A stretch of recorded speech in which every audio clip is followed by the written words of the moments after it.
maybe win the kick in? It didn't feel like too much out there. The first field goal set, it felt like it was a little in our face, and the second set a little at our back. And then for the team situation kick, it didn't feel like that much at all. You just feel like you're in a really good groove right now? Yes, sir. Taking one at a time, making sure I see each ball I kick, and going from there. Keeping it as simple as that. This might be a dumb question, but how different is it kicking on the practice field versus what it'll be Saturday night in the stadium? Good question. I'll get back to you after Saturday. Have you done any inside at all? Not since I've obviously played there the last 3 years, but no, not since I've been here. I realize it's August 1st, just ways to go here, but what does it feel like to be in a group that you're in right now? It feels good. Like I said, I don't look at stats. I don't look at yesterday. I'm not looking at tomorrow. Look at today, and literally seeing my foot through each and every ball one at a time, and like singularly. That's it. So 7 for 7 today. I think you've made 13 in the last 2 days. None of these numbers mean anything to you? No. Because I don't look at it 7 for 7. It's 1 for 1. Times in my head. So, keeping that mindset, and then obviously trying to stay in that groove, and then taking that mindset to preseason.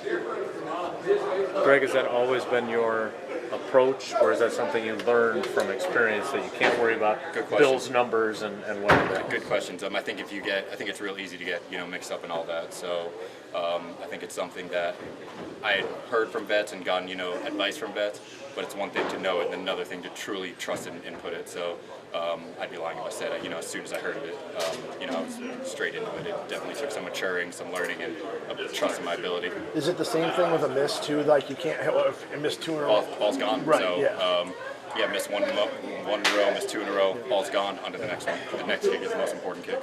So probably a dumb question here too, but you made a 61-yarder actually won a football game once? Yeah. So what does a 58-yarder on the practice field do anything for you?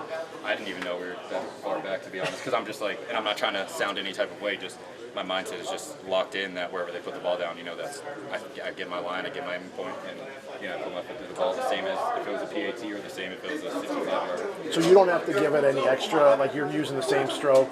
Yes, sir. I think once you get back to that point and you need to give a little extra, of course you can, but then there's a little bit of room for error grows up. So, there's some days where I know I'm back there, and you can put a little extra in, but right now I'm just trying to see my foot through each ball, happy with that stroke, and I know that if I hit my ball, it'll be good from a PAT, or that 58 like today, my mindset is wherever they put the ball down, that's where I'm gonna hit it from. Was there a coach that instilled that mindset in you, or did you kind of teach yourself? An old mentor of mine, an old coach. He put some years in the league and did really well in the CFL. Justin Medlock. I would be nowhere near where I am without him. And I've had a plethora of coaches that helped me, but he really instilled that in me, and still keep in touch with him to this day. And he sees kicking differently than most people that I talk to. And I've had some amazing coaches like Tony Bajea, Dan Orner, Jamie Cole, etc. The list goes on. It's including my time at FAU, but he sees it differently, and I really appreciate his mindset, and it's really advanced. And like I said, it took me a while to understand it, but I wouldn't be anywhere here, near where I am without him.